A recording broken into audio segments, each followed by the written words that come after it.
अजा एकादशी व्रत कथा और उसका महत्व। अर्जुन ने कहा, हे पुंडरीकाक्ष, मैंने श्रावण शुक्ल एकादशी अर्थात पुत्रदा एकादशी का सविस्तार वर्णन सुना। अब आप कृपा करके मुझे भाद्रपद माह के कृष्ण पक्ष की एकादशी के विषय में बतलाइए। इस एकादशी का क्या नाम है और इसके व्रत का क्या विधान है?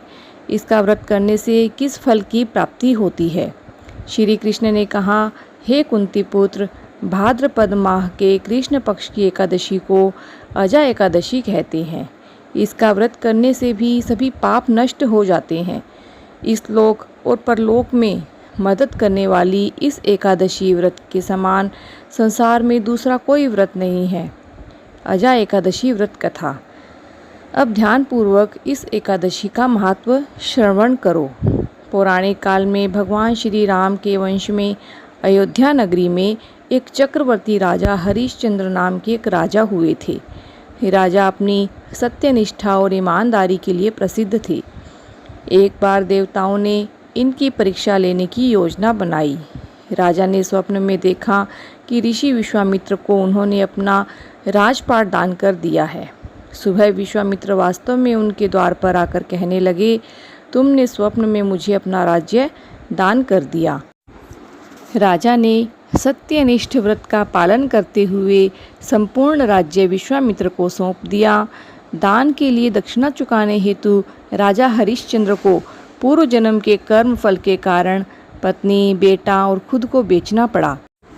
हरिश्चंद्र को एक डोम ने खरीद लिया जो शमशान भूमि में लोगों के दाह संस्कार का काम करवाता था।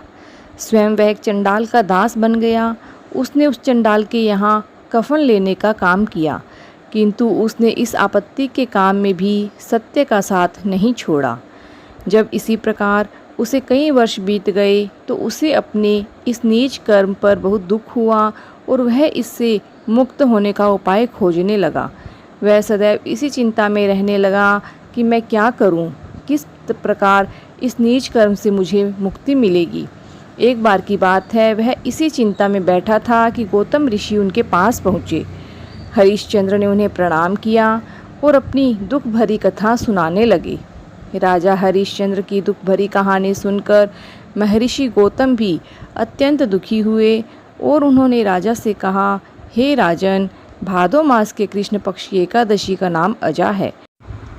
तुम उस एकादशी का विधान पूर्वक व्रत करो और रात्रि को जागरण करो, इससे तुम्हारे सभी पाप नष्ट हो जाएंगे। महर्षि गौतम इतना कहकर आलोप हो गए। अजा नाम की एकादशी आने पर राजा हरिश्चंद्र ने महर्षि के कहे अनुसार विधान पूर्वक उपवास किया और रात्रि जागरण किया।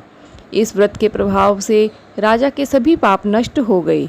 उस समय स्वर्ग में नगाड़े बजने लगे और पुष्पों की वर्षा होने लगी। उन्होंने अपने सामने ब्रह्मा, विष्णु, महेश तथा देवेंद्र आदि देवताओं को खड़ा पाया। उन्होंने अपने मृतक पुत्र को जीवित और अपनी पत्नी को राजसी वस्त्र और आभूषणों से सुसज्जित देखा। व्रत के प्रभाव से राजा को पुनः अपने राज्य की प्राप्ति हुई। वास्तव में एक ऋषि ने राजा की परीक्षा लेने के लिए यह सब कौतुक किया था, परंतु अजा एकादशी के प्रभाव से ऋषि द्वारा रची गई सारी समस्या माया समाप्त हो गई और अंत में हरिश्चंद्र अपने परिवार के साथ स्वर्गलोक को गए। हे राजन, यह सब अजा एकादशी के व्रत का प्रभाव था। जो मनुष्य इस उपवास को विधि पूर्वक करते हैं और रात्रि जागरण करते हैं, उनके सभी पाप नष्ट हो जाते हैं और अंत में वे स्वर्ग को प्राप्त होते हैं।